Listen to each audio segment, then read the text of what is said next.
Então, Thiago, tudo bem? Antes de mais nada, obrigado pela sua disponibilidade, né, por participar. Eu tenho entrevistado jogadores, autores, né, organizadores de eventos, enfim, para falar um pouquinho sobre a história da RPG no Brasil e a sua própria história na RPG, né? Então, gostaria de primeiro que você falasse um pouco quem é o Thiago dentro do RPG. Assim, o que é um jogador, é um autor, né? Eu acho que jogador todos somos, né? Se a gente não jogasse, acho que a gente não tava aqui na maior parte das vezes. Além disso, sou autor também. Eu escrevo principalmente para Dragão Brasil. Eu fiz o meu jogo também, o Kaliden Setsu, saiu pelo Pensamento Coletivo. Eu escrevo umas aventuras para Retropunk. Eu já fiz algumas entrevistas para a revista da New Order também. Eu escrevo algumas coisas para fora, bastante coisa de D&D, de Pathfinder, de third party, assim, eu já fiz. Eu já fiz alguns trabalhos com a Laila Santa na Third Eye Games. Então, eu não sei, eu faço, eu escrevo coisa de RPG, basicamente. Acho que como eu posso me definir. Bom, eu acho que a primeira coisa, então, que, né, como que você começou a jogar RPG, quando que foi, em que momento o RPG apareceu na sua vida e como? Eu comecei a jogar quando eu tinha 9 anos e eu fui alugar um livro. A minha tia tinha um lance que era tipo uma assinatura de uma biblioteca privada. E aí ela não estava conseguindo usar porque eu estava trabalhando, estava morando no fundão e a biblioteca lá no Meia. E aí eu fui, ela deixou para eu usar, eu fui um dia e eu achei que era uma revista em quadrinho que eu tava pegando, que tinha uma capa bonita, meio sci-fi e tal. E era o livro de Paranoia da Devir. E só quando cheguei em casa que eu vi que era um jogo e tal. E foi bem, assim, inesperado. E o Paranoia é um jogo curioso, né? Até a estrutura do livro, porque ele não tem essa questão de que os personagens são os troubleshooters, né? Na tradução da época da vida da agentes atiradores, que ele chamava. E você tem uma restrição muito grande do que você pode, da informação que você pode ter dentro do jogo, né? E isso tá no texto também. Eu tinha 9 anos, né? Eu não tava lendo, e falou assim, no final do primeiro capítulo fala, se você é jogador, pare de ler aqui. Eu falei, eu acho que eu sou jogador, né? Então, vou parar de ler aqui. Aí eu meio que não li o resto do livro. Eu fico, mas como é que eu vou jogar? Aí, tipo, o livro fala que o mestre do jogo tem que fazer decisões, então não sei o quê. Mas quem é o mestre do jogo? O que é o mestre do jogo? Aí eu fiquei, acho que eu vou ler o resto do livro, né? Não é pra eu ler, mas eu tenho que descobrir quem é esse mestre do jogo. Eu fui lendo, entendendo o jogo. Percebendo que eu ia ter que ser o mestre do jogo pra conseguir usar aquilo, e foi o que eu fiz. Comecei a jogar com os meus amigos no colégio com Paranoia. Aí depois que eu devolvi o livro na biblioteca, eu peguei outro, a gente jogou Paranoia, a gente jogou Shadowrun, a gente jogou várias coisas nessa época. Caramba, que desafio começar com 9 anos com Paranoia né? Porque o pessoal fala, eu comecei com o livro-jogo, né? Que as Aventuras Fantásticas, né? Paranoia foi. E você é do Rio de Janeiro, é isso? Isso, do Rio. 9 anos, aí você começou com seus amigos, então, começou a ter contato, e você já virou mestre, né? Foi isso pelo. E como que vocês pegavam outros jogos? Como que foi isso? A gente Como vocês tinham pegava os acesso, jogos assim, inicialmente. Inicialmente essa coisa da biblioteca, assim. Eu pegava os jogos que tinha na biblioteca. Teve o Paranoia foi primeiro, depois sei que teve Shadowrun, eu não lembro direito. Em algum momento teve GURP Suppers, quando chegou no GURP Suppers a gente meio que parou aí, e ficou muito tempo jogando GURP Suppers. Eu comprei os do GURPS depois. Acho que eu ganhei de presente. Foi algum presente que eu ganhei que era de do GURPS, a gente ficou jogando só GURPS. Tá. E aí, no caso, era uma experiência muito específica, né? O seu grupo de jogo, vocês encontravam os jogos, vocês jogavam, né? E Isso mesmo. quando você teve contato assim com outros grupos, outros jogadores, né, lojas talvez, quando que foi assim? Você lembra? Foi na época que começou a ter a crescer eventos de anime aqui no Rio, né? Começava a ter tipo evento em locadora e tal, e tinha toda essa confluência de assuntos, não tem que se interessar por uma coisa, se interessar por outra. Já existia o 3DT na época, então rolava isso e eu comecei a narrar nos eventos, né? Eu narrava 3DT nos eventos. Então eu comecei a conhecer outras pessoas que jogavam nessa época, nessa vibe. Assim. Tá. E internet, né? Mas a internet é um contato diferente. E você participava de fóruns, é isso? Isso, na época era pré-fórum ainda isso, era lista de discussão. Né? Tinha lista Tormenta, lista da Spell. Aí depois teve uns fóruns e tal. Mas quando teve fórum, eu já praticamente não interagia com o pessoal aqui no Brasil. Assim, né? Na época eu dei 3,5, e como os livros demoravam para chegar aqui, eu interagia mais lá fora, assim, no fórum da própria Wizard. Falou muito sobre a otimização de personagem e tal. E aí, como os livros estavam em inglês, e aqueles livros, a maior parte desses livros de otimização, né, não saíram aqui em português. Então eu falava mais com eles lá, em inglês mesmo. Fui me afastando do que tinha de comunidade aqui. No Rio, nunca teve uma coisa tão forte assim, como tem, sei lá, em São Paulo, até Curitiba, eu acho, de evento presencial, assim, só mais recentemente. Sei lá, pós 2014, uma coisa assim. Mas nessa época era bem pouco. Então era mais online mesmo. Tá. E aí, no caso, você estava comentando, falando sobre... eu já vi algumas falas suas, né? Você falou que você escreve na Dragão.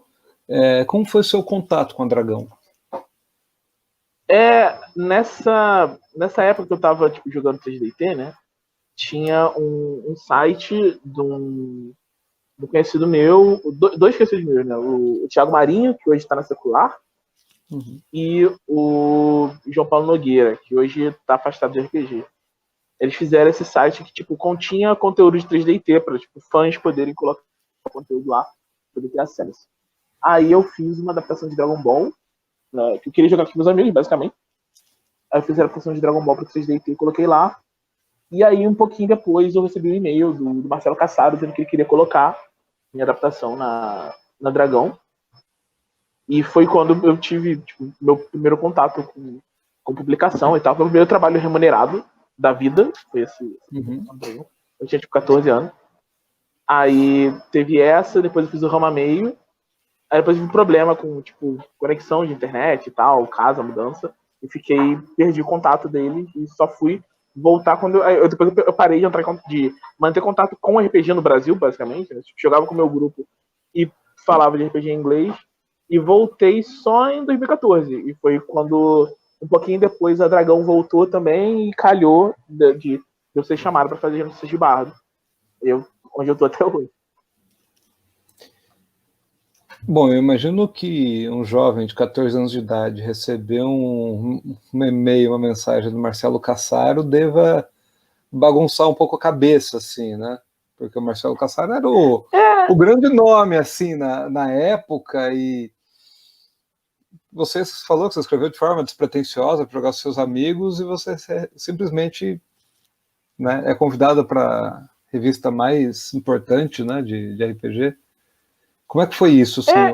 Eu acho que eu não tinha muita noção do que estava acontecendo na época.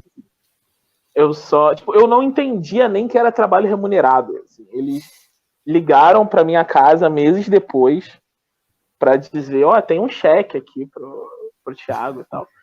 Aí minha mãe falou, mas ele não tem nem conta no banco, como é que ele vai receber?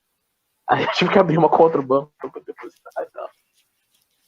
E eu não tinha muita dimensão do que estava fazendo, sabe?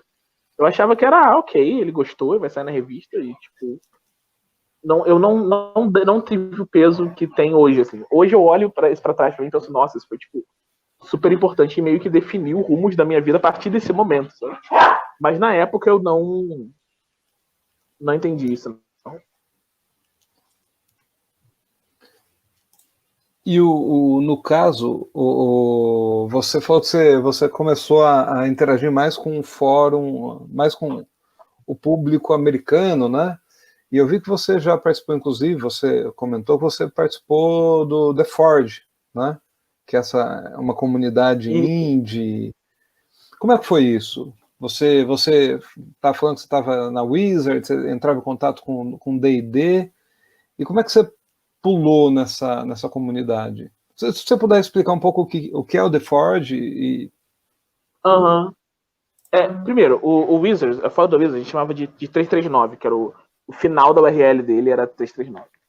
Então, nessa época de 339 e tal, muito game designer estava se criando, assim, porque as discussões sobre otimização e tal, muitas vezes chegavam à conclusão de que a forma como o desenvolvimento da terceira edição era feita era equivocada e não encaixava dentro da proposta, né? Então as pessoas começavam a estudar game design para tentar entender como funcionar, né? Para não cometer os erros que a gente estava percebendo, né? Então começou o tipo de energia que surgia nessas grupos de otimização entre quem tinha interesse em game design era o mesmo tipo de energia que tinha na Forge, né? De você entender jogos e fazer jogos sob um entendimento mais técnico do que é, né? Em vez de só fazer e fazendo repetir a fórmula, seguir o mestre, como tenha sido feito no RPG mainstream na época, né? Não que não tivesse ninguém com base acadêmica ou conhecimento na época, né? Inclusive no própria equipe da 3,5 tinha o Jonathan Tweet mesmo, é um cara com tipo, estudos reais de game design, sabe? Não era só um freelancer maluco fazendo o que ele queria, mas tinha essa vontade, né? E aí o pessoal do 339 falava, gente, tipo, essa discussão meio que não cabe aqui, porque é uma coisa meio que fora do escopo do D&D, mas cabe na Forge. Se vocês quiserem olhar lá, ler lá, dar uma lida aqui para entender esses conceitos. Era mais entender, assim. Eu era mais um lurker na Forge. Assim. Não participava muito de discussão, eu não fiz nenhum jogo na época da Forge. Eu acompanhava tudo, de vez em quando opinava, mas eu era meio que um observador passivo, né? Então, mas eu considero que a Forge muito moldou o meu entendimento de game design. Assim. Tanto que até hoje eu sou preso em coisas da época que talvez não devesse. Tipo, a GNS, que é uma coisa, para muita gente, uma coisa que foi superada e tal, eu ainda vejo ela com muito carinho, porque ela moldou a forma como eu vejo jogos muito cedo. Então eu ainda levo ela em consideração para muita coisa. Inclusive, né, eu vejo várias vezes você postar no Twitter, tal jogo não é narrativista, gente, tal, né, e que como as pessoas não participaram, até se você puder explicar um pouquinho a diferença dos três e como que isso afeta na sua escrita, né? Se você falou, isso ainda me afeta, como que você usa essas ferramentas, digamos assim? O lance da GNS, né, é que acho que o principal dela é que ela não é. As características não são exclusivas, né? A base dela é que elas são esses três elementos, né? O gameismo, o narrativismo e o simulacionismo. Todo RPG tem os três. Né? E essa é a primeira coisa que o Ron Edwards fala. Né? Todo RPG tem os três. E ele acha que é um erro que eles tenham os três em quantidades iguais, mas que eles têm os três, você devia escolher só um deles para se focar e os outros só vão ter o mínimo, né? Quando a gente fala um jogo é narrativista, você escolheu focar no narrativismo, mas ele ainda tem um pouquinho de gameismo, ele ainda tem um pouquinho de simulacionismo. Porque se ele não tiver, ele não é um RPG, né? Dessa forma, ele até definiu o que é RPG. Tem que ter essas três coisas, né? Tem que ter o game que é o elemento do jogo, né? Que é ter objetivos, que é ter condições de vitória, que é ter incentivos para o jogador realizar determinadas ações, né? Isso é o parte do gameismo. D&D, por exemplo, é um jogo que é forte na questão do gameismo, né? É um jogo de matar monstros e juntar tesouros, e ele te incentiva pelas regras a matar esses monstros, para você ganhar XP e ficar mais forte, matar mais monstros. Né? O simulacionismo é a parte de quando é engraçado, porque isso era uma coisa muito forte na época, né? O simulacionismo era talvez a vertente mais forte na época que a Forge estava surgindo, aflorando, né? Porque a teoria do Elder surgiu. E hoje em dia ele é morto, praticamente. O simulacionismo é essa noção de que você pode extrapolar o mundo a partir das regras do jogo. De tratar as regras do jogo meio como se fossem as regras de física daquele mundo, né? Então, é daí que vem raciocínios em D&D, que você tem regras na terceira edição, né? Tem regras para você lançar, fazer uma armadilha que lance uma magia. E não tem nenhuma restrição de qual magia pode ser. Então pensa, por que eu não faço uma magia dessa para lançar magia, uma armadilha para lançar magia, produzir comida, e assim eu tenho comida infinita, sabe? Resolvi o problema da fome do mundo com, tipo, sei lá, 1.000, 2.000 peças de ouro fazendo essa armadilha.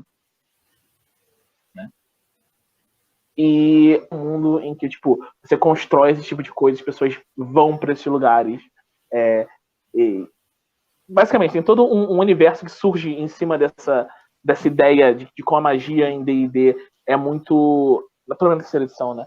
É muito versátil, muito segura e muito simples, sabe? E não é esse mundo que você joga D&D, porque ele não parte dessas premissas, né? Então, tipo, tem meio que regras do uso da magia que não estão no sistema, que impedem que essas coisas aconteçam. Né? Então isso mostra que o D&D não é um jogo que você pode ser encarado dessa vez simulacionista, né? Ele tem vários elementos simulacionistas da terceira edição, né? Mas quando você tenta ler ele dessa forma, ele não reflete a experiência que era para o jogo ter. Um jogo que é expressamente simulacionista é o GURPS, né? Ele é um dos mais simulacionistas, talvez, porque ele quer representar, através das regras, representar tudo que você pode fazer dentro do jogo. Então ele te apresenta regras para praticamente qualquer situação que o personagem pode fazer. Esse que ele vai te expandindo, né? A questão não é o quão narrativamente importante é aquilo, é o quanto faz sentido dentro do jogo o personagem fazer aquilo. E tem outros jogos que saíram aqui que são também. É comum a gente pensar no simulacionismo como uma coisa que tem muita regra e é muito realista, né? Principalmente por causa do GURPS.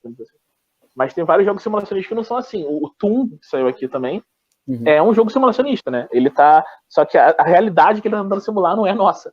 Então ele é diferente nesse sentido, né? E o narrativismo é quando o drama, quando a história importa mais de tudo o resto.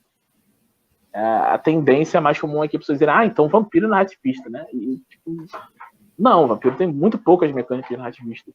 Tem muitas poucas coisas do jogo em si que fazem a história importar mais que o resto.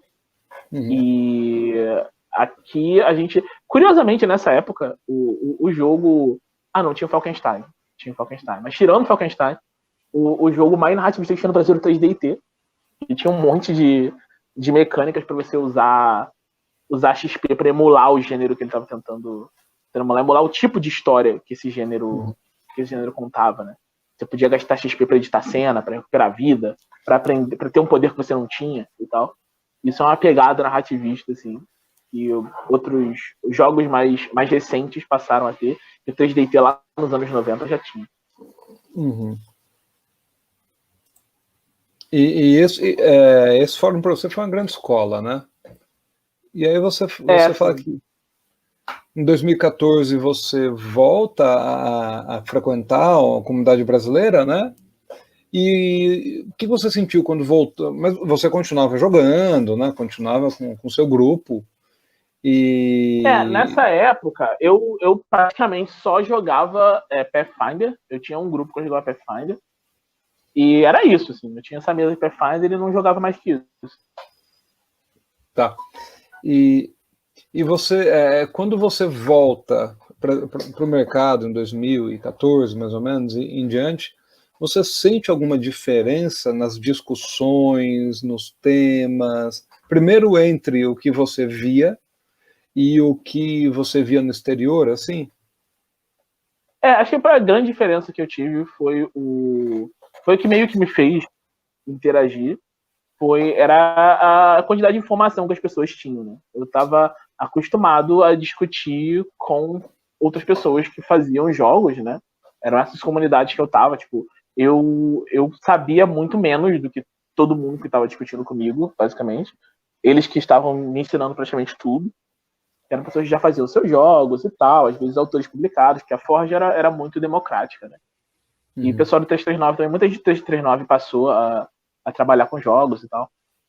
E quando começou, eu comecei a ver umas discussões no Facebook na época, quando saiu a quinta edição do D&D, e eram discussões de outros, eu não estava tipo, no grupo, sabe? Mas eram amigos meus que estavam no grupo, eu via as discussões deles, e eu olhava assim, ficava... Tava achando esquisito o que as pessoas estavam falando, porque, tipo, não tava muito certo o que eles estavam dizendo, né? Era uma opinião muito pouco informada. Aí eu fiquei, tipo, mas por que as pessoas pensam assim? Eu comecei a interagir e falar, tipo, gente, não é bem assim, né? Tipo, não é bem assim que fazer um jogo funciona, não é... Esse termo que você tá usando aí não é bem isso que ele significa e tal.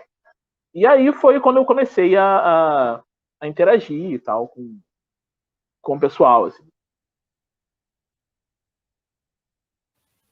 E aí, e aí você voltou a produzir para o mercado nacional ou como? Quando? Isso Como foi foi meio assim? que uma coincidência, assim. Nessa época eu conheci o Leandro Pugliese, que criou o RPG Notícias, e foi uma das discussões, a gente se conheceu. Ele me chamou para escrever no blog, e eu tinha um interesse de fazer um jogo, tava já pensando faz um tempo num jogo meu. Eu pensei, pô, se eu tiver a plataforma para promover o meu jogo, é uma boa, né? Aí eu aceitei, comecei a escrever mais coisas. Eu tinha muito tempo livre na época, eu trabalhava numa sonda de petróleo, e durante os meus turnos, meu trabalho era em stand-by, né? Eu ficava lá, não tinha muito o que fazer, então durante o tempo livre que eu tinha, eu escrevia. Então eu ficava escrevendo, escrevia resenhas, escrevia artigos e tal. Uma das coisas que eu fiz foi eu traduzir o Lasers and Feelings, um RPGzinho de uma página e tal. Eu traduzi e deixei lá no blog, porque eu achava um jogo legal. Nessa época eu sempre ficava procurando jogo indie. Eu tinha uma coluna, era o Sábado Indie, né? Todo sábado eu falava de um jogo diferente. Aí passou um tempo e eu usava a minha foto de capa no Twitter era a capa do Jade Punk, que ela não tinha no formato, né, que desce na capa do Twitter, e eu achava a capa muito bonita. Eu fui conversar com o autor e tal, eu falei, pô, você tem essa imagem no tamanho maior, eu queria botar de capa. Ele me passou a imagem, eu botei de capa, ficou legal. E nessa época, o Felipe Cunha, do Pensamento Coletivo, pegou a licença do Jade Punk pra lançar aqui, e ele esbarrou no meu Twitter e viu, tipo, que eu tinha essa capa, nem o autor do jogo usava a capa do jogo, de capa do Twitter. Eu falei, pô, você gosta de Jade Punk? Eu falei, pô, adoro Jade Punk. Eu li, adorei o jogo, adorei o sistema. E eu tinha feito o Lasers and Feelings. Ele falou, pô, eu vi a tradução do Lasers and Feelings, eu gostei e tal. Você já pensou em traduzir profissionalmente e tal? Eu falei, pô, eu estudo letras e tal, então acho que sim, né? Eu trabalho como tradutor. Poderia ser. Aí eu traduzi o Jade Punk foi uma tradução corrida, porque eu peguei ele, fui fazendo meio que aos pouquinhos, não tinha uma data pra terminar. E aí tava vindo um RPG Fest, e aí falou, cara, eu quero lançar no RPG Fest, então se você conseguir me entregar ele, tipo, essa semana, tá ótimo, eu preciso mandar pra gráfica e tal. E aí eu tinha uma semana pra terminar o livro e eu terminei em 3 dias. Eu peguei, tipo, sentei, não fiz mais nada da minha vida, terminar o livro e mandar pronto. E aí saiu, eu tenho muito orgulho dessa tradução até hoje, porque ela ficou muito boa. Nessa época eu estava muito acostumado a trabalhar sob pressão, porque na ação de petróleo é meio tenso, né? Então ficou muito, muito bom o resultado final. Geralmente a gente olha coisa que a gente fez há muito tempo e pensa, pô, podia ter melhorado, tá mudado. Tem muito pouca coisa que eu mudaria no Jade Punk, assim, tenho muito orgulho de como ficou. A gente não conseguiu lançar naquele hoje RPG Fest, teve problema com a gráfica, não ficou tanto tempo. Mas eu fui no evento, o primeiro Road RPG Fest que eu fui, que eu fiz uma mesa de Punk lá, conheci um monte de gente. Acho que a primeira vez que encontrei o Leandro pessoalmente foi. A primeira vez que encontrei o Leandro pessoalmente. A primeira vez que encontrei um monte de gente pessoalmente. Acho que quando eu posso tipo, me inserir na cena de RPG, foi nesse World RPG Fest que eu fui. Foi em que ano? Eu acho que foi 2015. Tá. Foi em Curitiba, né? Isso. E, bom, e aí você já continuava escrevendo RPG Notícias, né? Isso mesmo. E você começou então como tradutor do Jade Punk. E, bom, você já tinha jogado.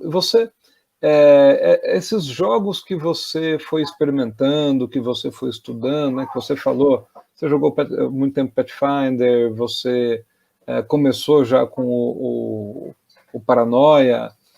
Nesse contato com esses jogos, dos mais variados, teve algum assim que você falou, caramba, realmente dá para fazer coisa bem diferente ou não? Teve algum que te mexeu particularmente? Tem 3 jogos que são tipo os meus jogos favoritos, assim, até hoje. O Mutant Ano Zero, que foi inclusive um que eu traduzi aqui, eu penso no coletivo também. Eu acho ele genial, o jeito como ele tem um metaplot que surge naturalmente enquanto você vai fazendo o jogo como sandbox, eu acho assim, maravilhoso, genial. O Marvel's Backward Plane, eu adoro esse jogo do fundo do coração, acho que ele é o melhor jogo para super-heróis de quadrinhos que já foi feito. E o jeito como ele funciona, de você não criar seu personagem, de você dividir em eventos, dele ter, no final de cada ficha, assim, as milestones, são coisas que cada personagem faz, que possibilitam que, mesmo quem não conhece muito bem o personagem, dê uma experiência pro resto da mesa, como se aquele personagem fosse como ele é nos quadrinhos. É genial, um jogo maravilhoso. E o Tenno Bansho Zero, que é um RPG japonês que consegue combinar uma quantidade muito grande de customização com uma simplicidade na hora do jogo e uma série de elementos narrativistas que eu simplesmente não vi em outros jogos, porque ele é de 97, né? E ele tem, tipo, ele parece que é, sei lá, um jogo pós-Fate, sabe? Maravilhoso, eu sou fascinado por ele até hoje, assim. Eu morro de vontade dele sair aqui. Luto pela oportunidade de traduzir ele se um dia ele for lançado em português. Bom, você é japonês o jogo, né? É japonesa. E você conseguiu ele em inglês ou em japonês mesmo? Não, eu tenho uma versão dele em japonês, mas eu prefiro a versão dele em inglês porque ela é mais completa, né? Ele tem tipo vários suplementos e tal. E a versão em japonês ele pega todo o conteúdo do jogo, versão em inglês, pega todo o conteúdo do jogo, divide em 2 livros e faz um trabalho muito bom de contextualização. A tradução desse livro para inglês demorou 7 anos. O cara fez um trabalho assim maravilhoso de tradução.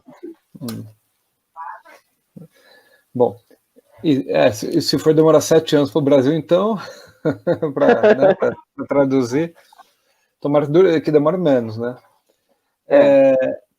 E aí você, RPG Notícias, começa a traduzir e você volta para a notícia do Bardo, né, na Dragão. Como foi, assim, reaproximar?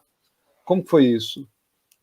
Eu falava com o Trevisan, acho que basicamente por Twitter e tal, a gente sempre trocava umas ideias. E quando a Dragão foi voltar, ele chamou a gente pra fazer a notícia do Bardo, até porque o nome do blog era RPG Notícias. Né? Era uma coisa bem, bem próxima do que a gente já fazia. E aí foi isso. A gente começou aí, a gente foi ficando. À medida que o tempo foi passando, né, foram surgindo outras demandas, fui fazendo mais coisas na revista, fiz umas capas, comecei a fazer chefe de fase. Primeiro eu fui fazendo chefe de fase meio esporadicamente. Hoje em dia o chefe de fase é uma parte fixa minha, eu sempre faço chefe de fase na Dragão. E capa, a gente.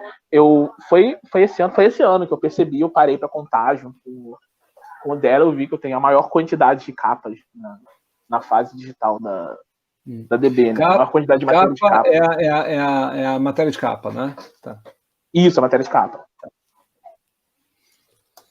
E aí você continuou, pelo que você me falou, você continuou traduzindo para pensamento coletivo, né?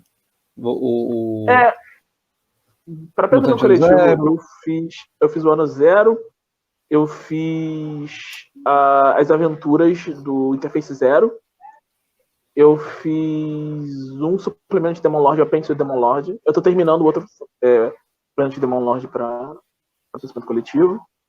Eu fiz coisas para outras editoras também. Eu fiz uns trabalhos de revisão para New Order, eu revisei o Starfinder, eu revisei o Kuro. Para Retropunk eu fiz umas traduções também. Eu traduzi o Maris de Won. Eu traduzi... nossa, o que mais eu traduzi para Retropunk? Eu sei que tem mais coisa. Eu traduzi uma aventura, o Assassinato no Expresso Hellstrom. Muito legal essa aventura. Acho que foi só isso que eu traduzi lá. Eu revisei o compêndio de superpoderes. Eu acho que foi isso. Eu fiz... não, isso eu não posso falar. Acho que é basicamente isso. Tá. O que você não pode falar, não precisa falar, tá tranquilo. E aí nesse contexto também saiu, né? Você fez um financiamento coletivo junto com a Nina Bichara, do Karyu Dentsu. Isso, do Karyu Densetsu. Mas antes do Karyu Densetsu, a gente fez outro financiamento coletivo. Eu sabia desde o começo, quando eu entrei na RPG Notícias, o meu objetivo era lançar o Karyu Densetsu, né? Só que para fazer isso, eu sabia que eu precisava de algumas coisas. Eu precisava de uma plataforma que me desse algum alcance para eu pegar um público, e eu precisava saber fazer financiamento coletivo.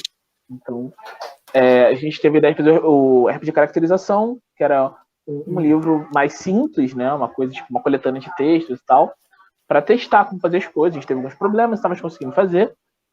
E a gente se envolveu muito com o financiamento coletivo na época. A gente começou a dar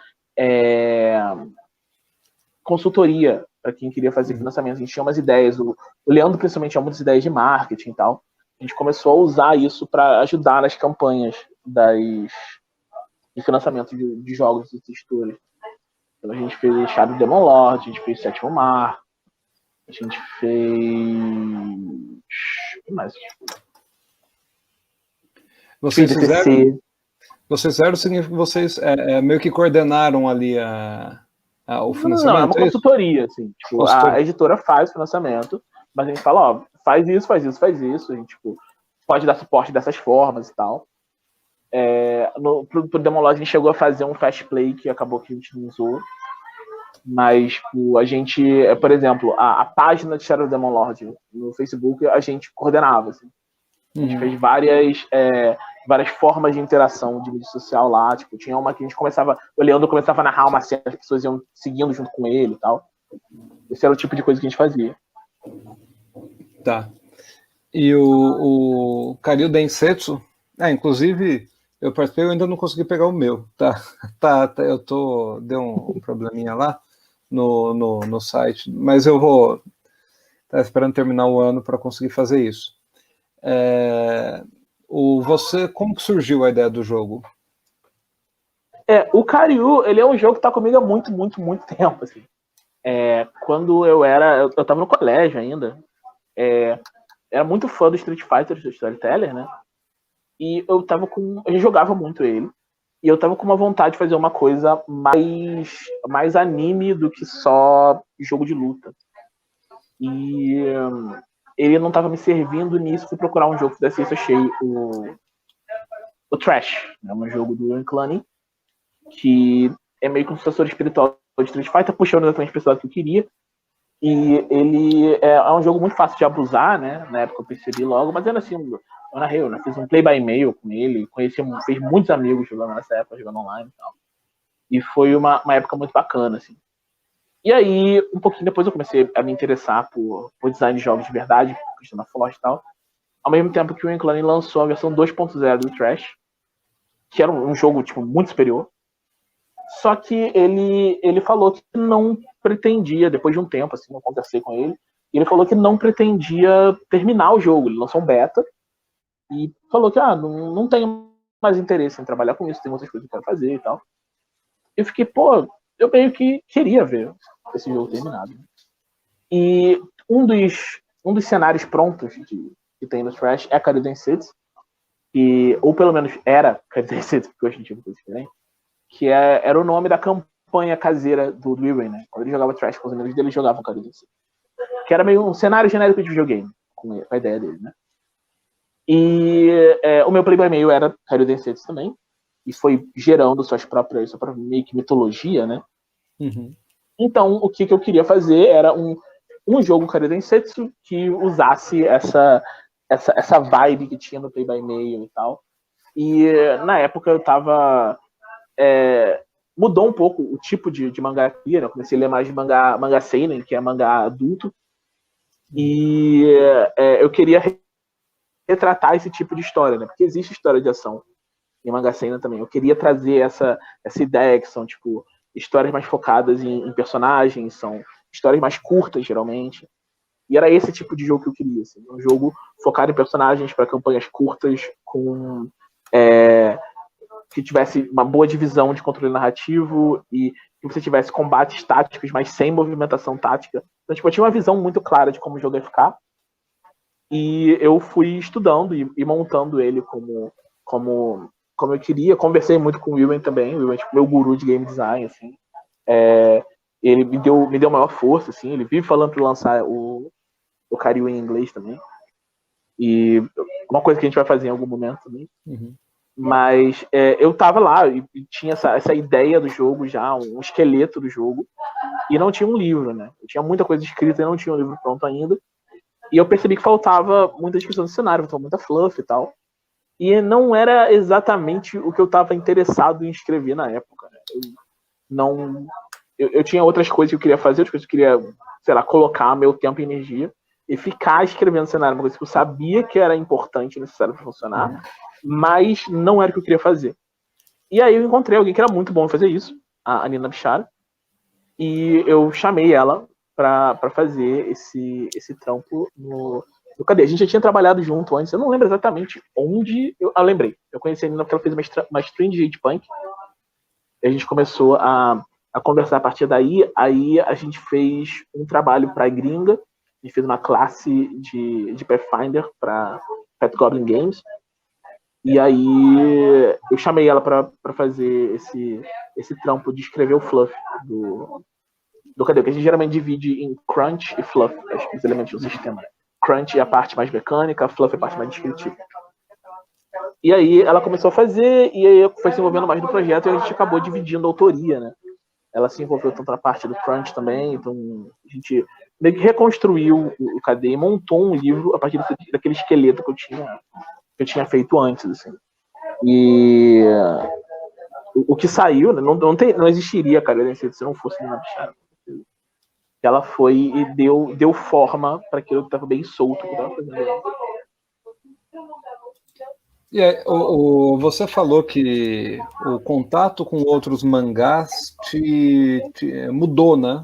Você falou que você começou porque você também começou a crescer, né? E alguns interesses. Então, o jogo, dá para pensar que ele realmente, de certa forma, foi atualizado, assim, nesse sentido de interesse. E isso você também teve que arrumar regra ou não? Ou as regras já estavam azeitadas? Assim, ele tem umas questões. Não é impossível você pegar o KD e fazer uma história mais de manga shonen, assim, mais Dragon Ball ou Cavaleiro do Zodíaco. Tem muita gente que faz. A maior parte das pessoas que jogam KD, pelo que acompanho no grupo e tal, gostam de fazer nessa pegada.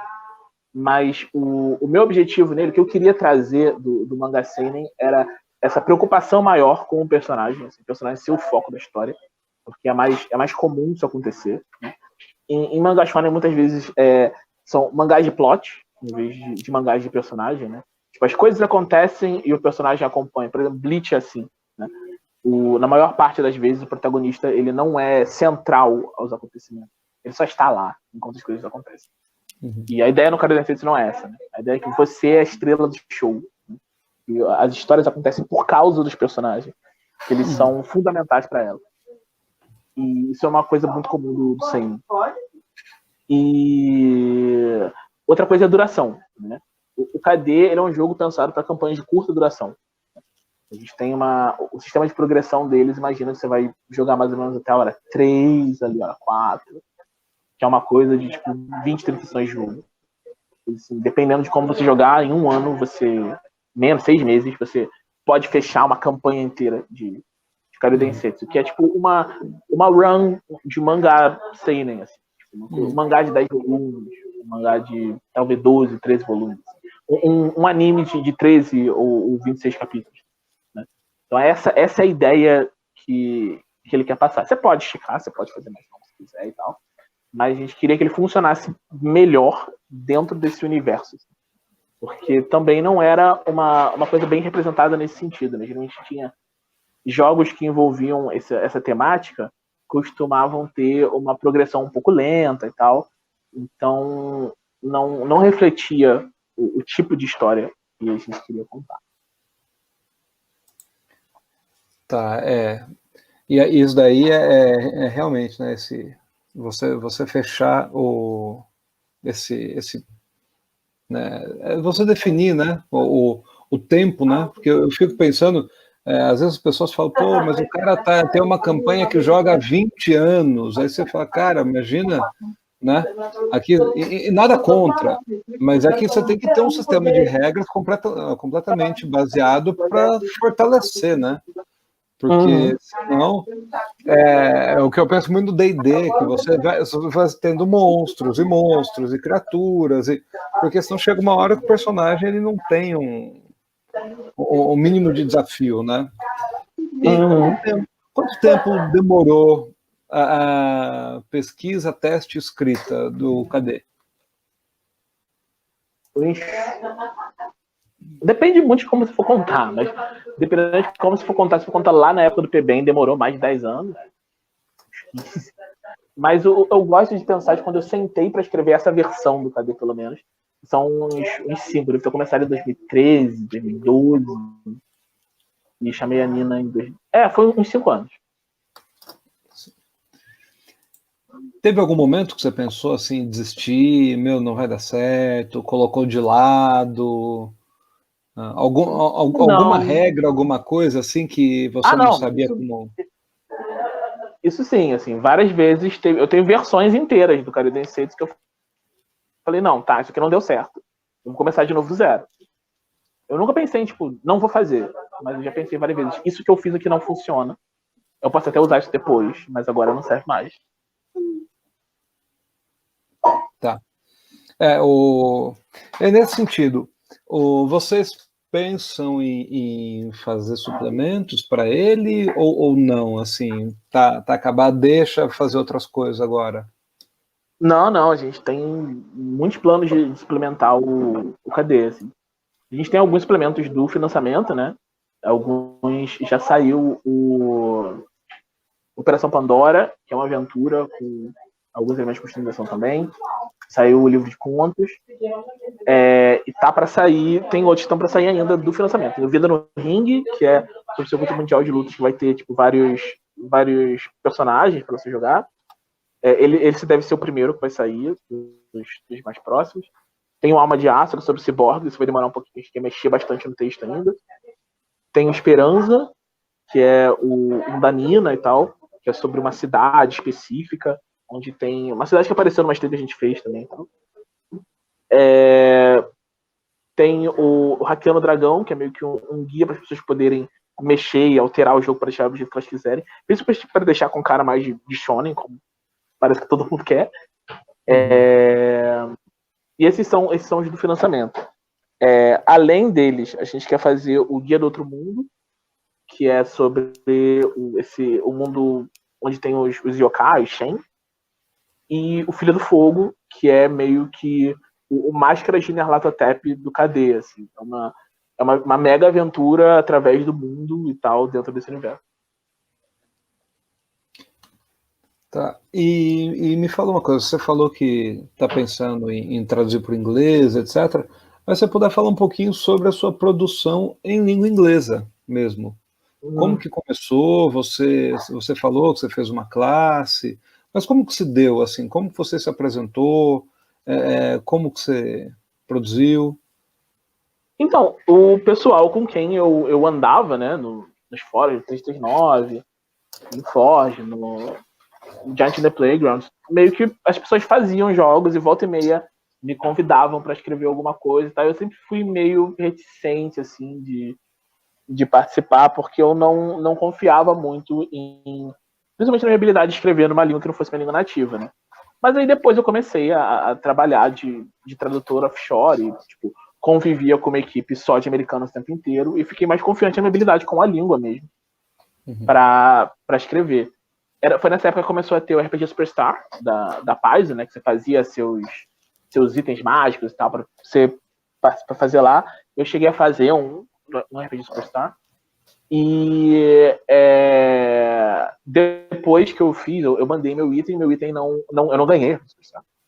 Mas um cara de uma editora da Flaming Crab Games, ele viu o meu item, juntou uma galera que tinha os itens que ele tinha gostado e fez uns livros, né? Foi mais de um. Fez alguns livros coletando esses itens, né? Aí como é que era? O Dragon's Horde, o nome dessa série de livros. Aí, a partir daí, eu conheci esse pessoal e tal, e quando tinha outros projetos, eles iam me convidando também. Aí eu fiz umas aventuras para Super Genius, acho que é Rogue Genius Games agora. Era Super Genius Games, agora é Rogue Genius Games. Saiu uma revista de Pathfinder do Ian Publishing na época, a Trail Seeker. Aí tinha esse rapaz que era o editor Felipe Real, que eu conheci ele nessa época. Aí eu fiz a primeira aventura da Trail Seeker. Eu fiz alguns outros artigos para Trail Seeker mais tarde, também de Pathfinder. Quando saiu a Insider, que era a revista de D&D, eu fiz alguns artigos para ela também. Aí eu conheci o James Hayek, que agora trabalha no D&D Beyond. E ele me convidou para alguns trampos também em outras editoras nessa época. Teve esse lance da Fat Goblin Games. Eu não lembro como eu cheguei nesse pessoal da Fat Goblin Games. Eles me convidaram para fazer. Eu lembrei, eles me convidaram para fazer um outro negócio. Era uma outra série, uma série Call to Arms, que era para falar sobre um item, escolher um item mágico e falar muito sobre esse item e tal. E eu escolhi a armadura de Mithril. Eu ia fazer um livro só sobre a armadura de Mithril, sobre onde elas eram usadas, os tipos diferentes que tinha, as vantagens e desvantagens de ter armadura de Mithril e tal. E eles até falaram, nossa, tipo, é um assunto um pouco restrito para você fazer. É um tipo específico de armadura, nem certeza que dá. Eu falei, dá, eu consigo fazer e tal. Aí eu comecei a fazer e eu não é que eu tava achando difícil, eu tava achando muito chato fazer o livro. Muito, insuportavelmente chato.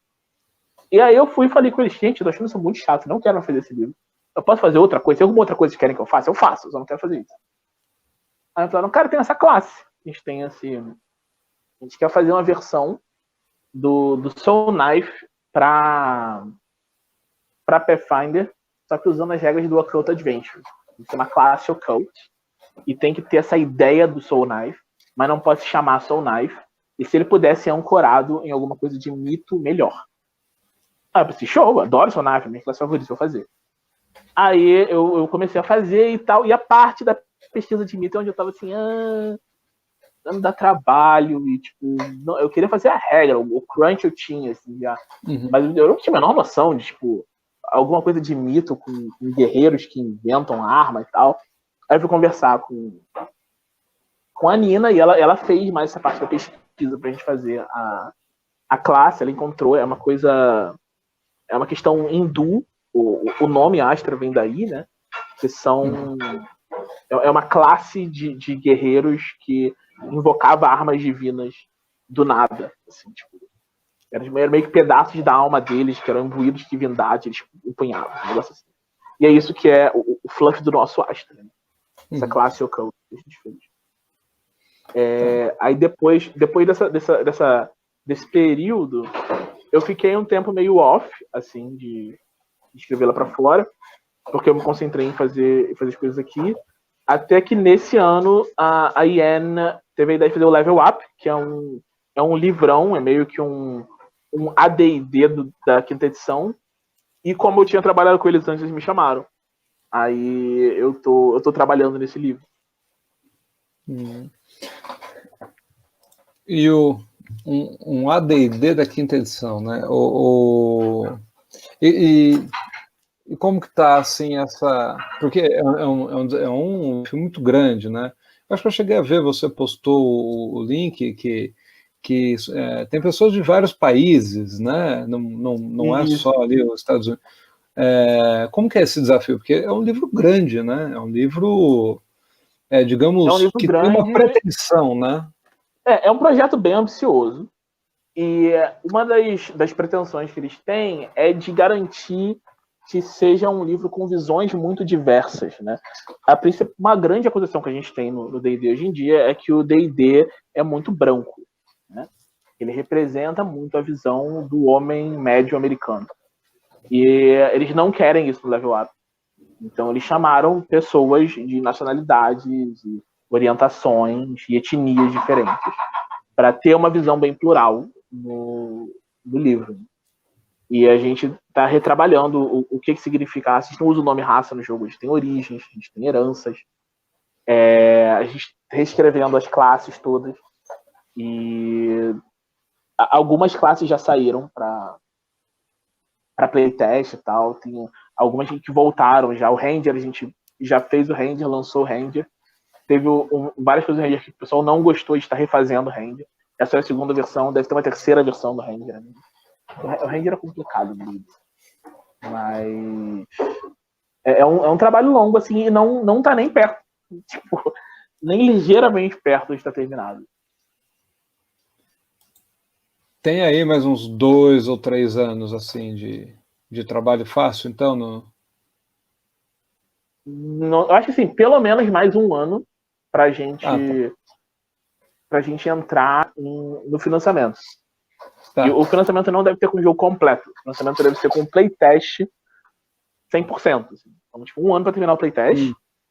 E a partir daí também o quão rápido vai sair vai depender de quanto dinheiro eles arrecadam, né? Porque é tudo trabalho comissionado. Eles digam assim, escreve 10 mil palavras. Aí eles têm que ter o dinheiro para te pagar para escrever 10 mil palavras. Então, e aí nesse caso, né, você trabalhando nesse projeto, que é um projeto grandioso, né, ambicioso, ao que me parece, ele planeja se colocar na mesma estatura, pelo menos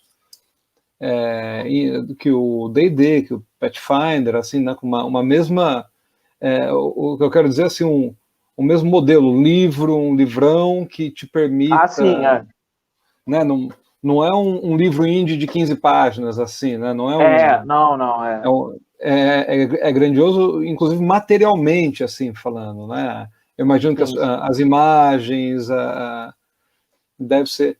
E aí deve se colocar, então, como uma alternativa nesse sentido de uma fantasia medieval menos europeizada, assim?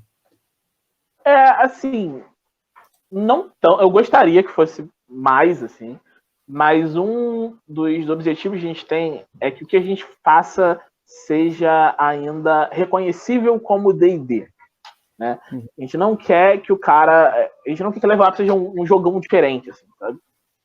Tem que ter aquela vibe de D&D. Então, ele ainda é um jogo eurocêntrico, com certeza. Assim, sabe? Ele só é um jogo eurocêntrico mais consciente, mas ele ainda é definitivamente eurocêntrico. E como você vê esse movimento? Eu vejo principalmente pelos RPGs indie, assim, que eles discutem um pouco isso, né, do eurocentrismo. Eu vejo alguns autores estrangeiros se posicionando muito, assim, de tentar criar, né, não só não eurocêntrico, mas com uma pegada política também muito forte, né? O iHunt, por exemplo, é um livro que se posiciona, e o Dream Askew, da Avery Alder. Então são alguns jogos assim que também estão começando a se colocar um pouco para fora, assim, né? O que você acha nesse sentido, assim? O Dream Askew saiu em português até. Ele saiu pela Esther com o nome Sonhos Tortos. Então, assim, tem parte dessa produção chegando aqui já. A gente tem jogos nacionais também. Assume uma posição política bem forte, bem rápido. Assim. Os jogos de Jorge Valpasso costumam ser assim. Os jogos do Thiago, do Coisinha Verde, costumam ser assim também. Então, a gente tem essa... Do Pasqualini, menos, mas também tem uma representação de visão política nos jogos dele. O Canadenses também, de certa forma. O Canadenses é um jogo, tipo, violentamente otimista. Eu acho que tem poucas coisas mais, sei lá, não é revolucionário, coisas mais rebeldes hoje em dia. Pra você ser otimista do jeito que o mundo tá. E é uma postura política que a gente tem, né? Tipo, a gente, no KD, a gente encara que é bizarro, porque, tipo, pra poder assumir essa questão, você meio que põe os personagens numa posição conservadora. Né? Porque no KD, você está num mundo que não precisa ser, tipo, melhorado. Ele já é um mundo bom, então você defende esse status quo. Então é uma posição estranha que você colocar os jogadores numa ideia de ser contra o sistema, né? Mas você está contra porque meio que você já venceu, né? A batalha contra o sistema meio que já foi vencida no KD. O mundo já é um lugar melhor e você vive nesse mundo que é melhor. Já. Mas eu acho importante demais assim, você ter essa discussão e você usar os jogos como uma forma de expressar sua visão de mundo e uma forma de as pessoas interagirem com visões de mundo diferentes também. Então eu acho importante que esses jogos sejam feitos e eu gosto deles estarem chegando no Brasil. E o Tormenta, né? O Tormenta que está chegando agora, né? O 20 anos, etc. Se você puder falar um pouco da sua participação, né? Você está no Dragão, produzindo material. Como que é? Assim, no Tormenta 20, no livro básico, eu não fiz nada. Nada. Não fiz nenhuma participação no livro básico. Eu dei mais dicas quando saiu o playtest, como tipo, qualquer pessoa podia dar sugestões e tal. Mas eu participei de Jornada Heróica, do Coração de Rubi, que é a primeira Jornada Heróica, que tá saindo com o livro, é a campanha que tá acompanhando, né? Eu comecei fazendo uma aventura que fizemos eu e a Nina, e depois eu comecei a editar, né? Eu entrei como editor assistente no livro, ajudei outros autores a terminarem as aventuras dele e tal. A gente ainda tá trabalhando nesse livro, não tá 100% pronto. No 20, mas você chegou a produzir alguma coisa também para Dragão ou não? Alguma coisa no universo? Pra Dragão, eu faço. Sim, na Dragão eu fiz algumas coisas relacionadas à Tormenta ao longo dos anos. Assim. Fiz a Copa Artoniana, que era tipo, a gente pegava a Copa do Mundo, imaginava que era um torneio de Magibol entre times e cada nação de Arton era um país na Copa e tal. Que foi engraçado, porque a França ganhou e desde o começo a gente definiu que a França era Portsmouth, que era um reino que não tinha magia. Então, tipo, o final da Copa Artoniana foram todos os jogadores do time sendo executados, porque eles eram jogadores muito poderosos, não podiam voltar para casa. Depois disso, tem várias coisas que eu fiz pro sistema no chefe de fase, né, que a gente tinha. No chefe de fase tinha as fichas para Tormenta também, mas eu fiz pouca coisa nisso. A Dragão desse mês, que é a Lamastu, que é o culto a Lamastu, que eu uso na minha campanha, na uma campanha de 3DT no canal da Jambô aos sábados, que envolve o culto de Lamastu e tal. A capa é esse culto para T20 e para 3DT. Então é basicamente isso. Eu fiz pouca coisa relacionada à Tormenta, na real, desse mês. E como que como você se mantém tão produtivo? Você, né, todo mês está produzindo alguma coisa, você tem uma rotina, como que você lida assim? Acho que eu basicamente não faço um controle muito rigoroso do meu tempo, assim. Então, eu acho que o que me dá espaço para produzir é que eu durmo pouco. Eu geralmente durmo tarde, acordo cedo. E aí eu tenho mais tempo disponível para fazer essas coisas que a maior parte das pessoas. E você pega inspiração em alguma coisa? Por exemplo, para escrever aventura, para Então, elaborar? eu consumo muita mídia, assim. Eu leio muito quadrinho, eu leio muito romance, eu vejo muito seriado e eu tô sempre consumindo muita coisa, assim. Então eu tenho muita referência para tudo. Eu sempre tenho alguma ideia, alguma coisa que eu tiro e vou combinando naquilo que eu tô lendo, consumindo e jogando também, né? Eu leio muito RPG. Nem sempre eu consigo jogar tudo que eu leio, mas eu leio muito, compro muito RPG. Inclusive, a gente comprou um móvel novo pro meu escritório, porque eu não tinha mais espaço para colocar livro. Poder colocar ele lá. E, tipo, é basicamente isso, assim. Tudo aquilo que eu consumo, eu acho que eu encaro como uma coisa que serve para trabalho também, porque eu vou tirar alguma ideia para alguma coisa vai me servir, sabe? Eu posso não usar muito, mas alguma coisa vai me servir. Uma ideia, um nome, uma abordagem, aquilo vai me servir em alguma outra coisa depois. Por exemplo, Bleach. Não, é brincadeira. Bleach não. É que eu já vi você reclamar bastante. Eu nunca assisti, mas eu só vejo você reclamar, fazer alguns comentários não muito elogiosos. Mas como você fala que não é bom, eu já não vou nem assistir, né? Porque Não acredito assiste nisso, mesmo, não, né? cara. Bleach é muito ruim. É isso. E no caso, assim, você falou que você ficava no seu grupo, né? Você tinha. Depois você foi para os fóruns, principalmente estrangeiros. Você participava de eventos. Você foi nos eventos de anime, né? Mas como que era, assim? Você jogava com pessoas desconhecidas? Você era um frequentador, assim, assíduo ou não? Eu ia muito em evento de anime, mas o que eu fazia de RPG neles era isso. Eles pegavam geralmente uma mesinha, era um lugar horrível, que a acústica não era sempre assim. Era um lugar ruim, a acústica não é boa, não tem ar-condicionado, tem, tipo, uma mesa pequena, não tem espaço direito para rolar dado, mas tu junta ali e vê se consegue fazer as pessoas. Isso. Era isso. Não era muito bom, mas era isso que tinha. E aí você falou, né? O Rio de Janeiro não tinha tanto evento assim de RPG, né? O São Paulo tinha o Encontro Nacional, RPG Assim, Com. teve uma outra iniciativa nesse sentido, assim, teve uma que, inclusive, o Trevisan postou falando sobre isso, que saiu na Dragão na época e tal, mas eu não interagia, não era a minha vibe, assim, não era o meu pessoal, então eu não engajava com essa parte da cena, assim, né?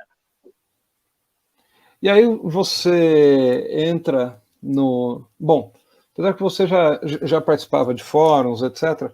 Mas aí você entra no RPG Notícias, eu imagino eu que você teve que fazer um trabalho corpo a corpo mais intenso, assim, né? De entrar em contato, de buscar informação, assim, como você garimpava isso?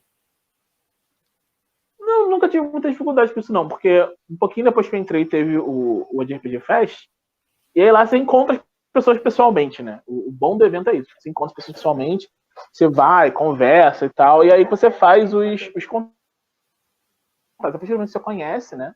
Ainda mais, tipo, quando a gente tá falando de RPG, e o RPG Notícias tinha um alcance bom, né? As pessoas querem te falar as coisas, porque elas querem que você divulgue tipo, o conteúdo delas.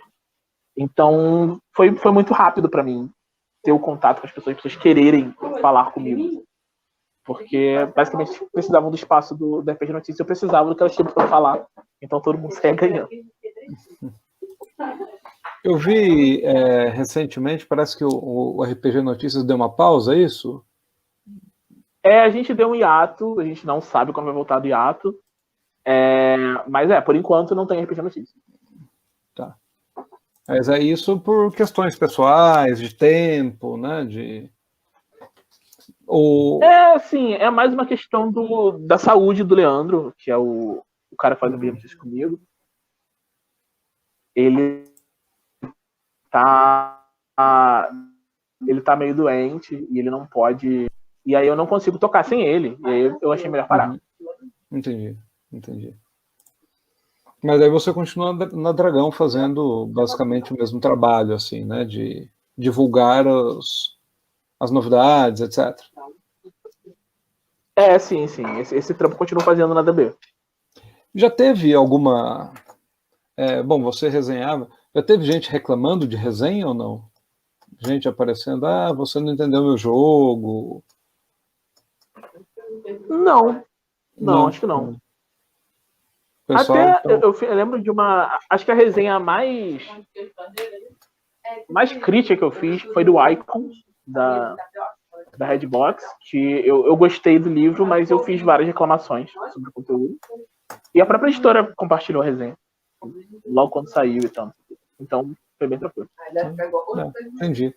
Bom, aí então, nesse sentido, essa parte... Você falou que não tem dificuldade, todo mundo quer tentar divulgar, né? Todo mundo quer falar um pouco, porque é um nicho muito pequeno, né? E nesse sentido, como você sentiu assim o público do KD? O pessoal tem engajado, tem participado, tem pedindo mais coisas? Como a tem gente para mim a maior marca de sucesso do KD é o público que a gente conseguiu construir, assim. Tem uma comunidade muito boa, a gente tem um monte de stream sobre do KD que a gente não está envolvido e tal. Tem gente jogando, isso é o principal. Tem gente jogando seu jogo, quer dizer que você fez alguma coisa certa. Uhum. E o pessoal faz o próprio conteúdo deles. Tem um brother, o Dimitri, que ele fez 2 suplementos, então ele fez 120 páginas de conteúdo extra que ele usa nos jogos dele e tal. Tem o pessoal que faz conteúdo de Street Fighter, que faz o fanzinho Punho de Guerreiro. Tem material para acontecer isso no fanzinho também. Na própria DB, o Bruno Schlatter, o Burke, que faz material para 3DT, ele curtiu muito o livro, e aí vai sair na DB uma matéria sobre Yakuza, uma adaptação do jogo, né? Yakuza Like a Dragon, que é para 3DT e para KD. Então, tipo, vai sair na Dragão uma matéria de KD que nem fui eu que fiz. E eu acho, sei lá, eu acho muito, muito bacana. O pessoal engajou, o pessoal gostou do jogo. E para mim isso é a coisa mais importante dele. E me fala uma coisa, como foi escolher imagens, desenhistas, etc. Como foi isso? Garimpar, você procurou gente que você, a Nina, conheciam, editora? Como foi esse processo assim, de seleção, né, de autor? O KD foi bem tranquilo, porque a arte interna do KD é uma pessoa só que faz. Assim. Foi é quase tudo o Edmir Forte. Eu já conheci o Edmir, ele jogava Street Fighter com ele e tal. E ele tava ele tava pretendendo se tornar um artista profissional, viver de ilustração na época. E a gente falou, pô, vamos ver se é bom o seu portfólio e tal, vamos encontrar um jeito aqui de funcionar. Ele começou a fazer as ilustrações. E a gente teve algumas, a gente precisou que era um pouco fora do estilo dele, a gente procurou a Bruna Nora. Acho que basicamente isso. Se tem alguma outra coisa de mapa que eu tinha comissionado antes de a gente fechar o livro mesmo. Uhum. Mas basicamente... e a capa, né? A capa foi o Felipe Cunha que escolheu, que ele conhecia já a Rafaela Rion. A Rafaela Rion é tipo uma desenhista de mangá super premiada, já ganhou o prêmio japonês e tal. E aí, quando a gente falou que ia fazer um RPG de mangá, ele falou, não, a capa tem que ser da Rafaela Rion. Vamos decidir isso logo, vamos atrás dela pra você fazer. A gente conseguiu, pegou a capa do KD, eu acho maravilhosa. Uhum. E é basicamente isso. Então, nesse sentido de logística, não teve grandes dificuldades, assim, né? Você tem algum jogo que está entalado, que você tem vontade de produzir, de desenvolver ou não? Alguma coisa você fala, eu fiz o KD, mas tem mais. Quando eu fiz o KD, eu lembro de uma conversa que eu tive com o Júlio Matos, numa autor do Glória of the Queen. Uma conversa que a gente teve num bar, que ele falou, pô, cara, agora você começou a fazer jogo da noite, você vai fazer um monte. Eu falei, não, cara, eu só quero fazer esse jogo, dar suporte pra ele, acabou, não quero fazer nenhum outro jogo, não. Aí agora eu tô, tipo, desenvolvendo vários outros jogos pra outras editoras. Porque ele tava certo, né? Tipo, é difícil você, uma vez que você começa, colocou uma ideia, desenvolveu uma ideia, então você começa a ter outras ideias, começa a começar a desenvolvê-las também, né? E uma coisa que eu quero muito é produzir outros jogos tendo menos trabalho nessa parte, logística e tal. Então as ideias de jogo que eu tenho, eu fui oferecendo para editores publicarem.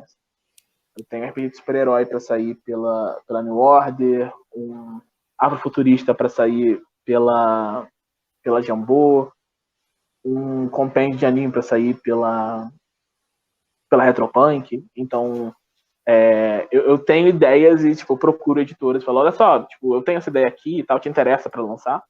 E se eles interessarem, ótimo e tal, vou desenvolver até ficar pronto. E se não, provavelmente não vou fazer, que eu não quero ter esse trabalho todo de novo, não. No caso, é que você falou de escrever e produzir, não ter a certeza, né, de que vai ser lançado. Não, tipo, de ter que de coordenar um projeto, né? Tipo, essas decisões de como fazer diagramação, o tamanho do livro, e de entregar e garantir que todo mundo tem tudo certinho. Eu não quero essa preocupação mais. Eu tive essa preocupação com o KD, e agora, se eu for fazer outro livro, eu quero escrever, entregar, e alguém que se vire para fazer o resto. Assim. Não quero ter o resto do trabalho, não. E esses sites como o Drive-Thru RPG, o Itch.io, né, Itch.io, ou até mesmo o Dungeonist? Tem uns... O Itch, eu acho que é uma plataforma sensacional e o modelo de venda em impressão sob demanda do Drive-Thru RPG eu acho muito legal também. Mas de um jeito ou de outro você tem preocupações editoriais do mesmo jeito, sabe? Pode parecer que é menos, mas você ainda assim tem preocupação com distribuição, você tem que falar como o site, tem preocupação de lidar com a plataforma, e isso ainda é uma encheção de saco e é uma coisa que você tem que, tipo, fazer além de você ter o day job e além de você fazer as coisas que você vai escrever, e não eu não quero ter um terceiro emprego, sabe? Então, não quero fazer isso não. Entendi. Esse é o trabalho de... Aí você prefere que tenha um editor, né? Uma pessoa que... Isso, a pessoa que vai cuidar, faz isso pra mim. Entendi. E você pensa, ou você falou que você estava pensando em publicar o KD em inglês, você tem isso desenvolvido, planejado, ou é só um sonho, assim, já? Então, o Pensamento Coletivo estava querendo fazer conteúdo em inglês faz tempo, a gente já conversou com o tradutor para fazer isso para o KD, mas para a editora poder fazer isso, ela tem que terminar algumas coisas que eles estão devendo aqui, estão se concentrando nisso primeiro. Terminando esse lado, eles vão se concentrar em fazer o KD em inglês, porque também é uma questão que é mais da editora do que minha. Essa é a ideia, eu deixei e tal, ajudei a escolher o tradutor, e agora também não é muito comigo. Entendi. Bom, e agora, recentemente, você não sai mais dentro desse universo, né? Você falou que você está escrevendo, você publica, você fez coisa para... Bom, você faz para Jambô, para Retropunk, como que você lida com ter que produzir coisas diferentes para... bom, aí talvez até pensando na forja de algo mais gameista ou algo mais narrativista, assim, você sente alguma dificuldade? Qual que é, nesse sentido, assim, de você ter que variar de uma regra para outra, de um olhar para o outro? Às vezes você olha e fala assim, opa, está sendo muito narrativista ou simulacionista, você sente essa dificuldade assim ou não? Não, eu nunca tive essa dificuldade. Eu entendo que pode parecer complicado, né, mudar a visão, tipo, abordar sistemas diferentes. Eu costumo pegar sistemas com uma pegada meio diferente mesmo, né? Tipo, na Retropunk eu sou tipo o cara de Hora de Aventura. Então, eu faço a maior parte das coisas de Hora de Aventura. E não é um jogo, sei lá, próximo tão próximo do 3DT, tipo, que eu mais faço, né? na Jambô. O 3GT é um jogo até bem equilibrado nesse sentido, né? Ele é mais gameista, mas ele tem muitos elementos narrativos desse modo também.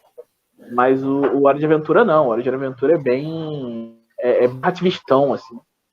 Quase não tem simulacionismo. Uhum. Tá. Bom, então nesse sentido, você acaba só meio que virando a chavinha mesmo e seguindo, né? Isso mesmo. Bom,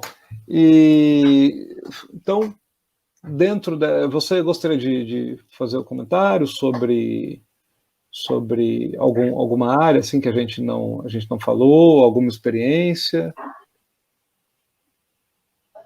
Acho que não. Foi bem... Falei as coisas que eu queria falar, eu acho. Bom, então, eu acho que queria agradecer, então, a sua né, pronta resposta, né?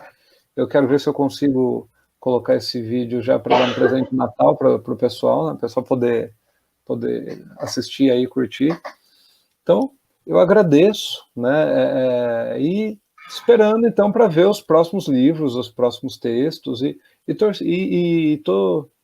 devo confessar que tô curioso, assim, para ver o KD em inglês, né? Porque eu acho que se gerou toda essa resposta a uma comunidade de falantes na língua portuguesa, que imagino que em inglês eu acho que a coisa vai estourar lá, né?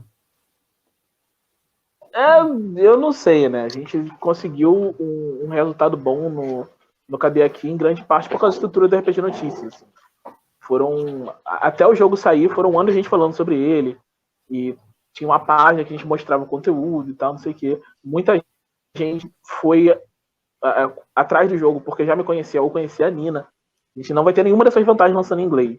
Então, não faço a menor ideia de como ele vai ser recebido lá. Bom, o jeito vai ser testar, né? É testar a sorte. Não tem outro jeito, né? É o que vai dar. Bom, então, Thiago, obrigado e bom final de 2020, né? A gente tá beleza, igualmente. Bom, brigadão. Tchau, tchau. Valeu, tchau, tchau.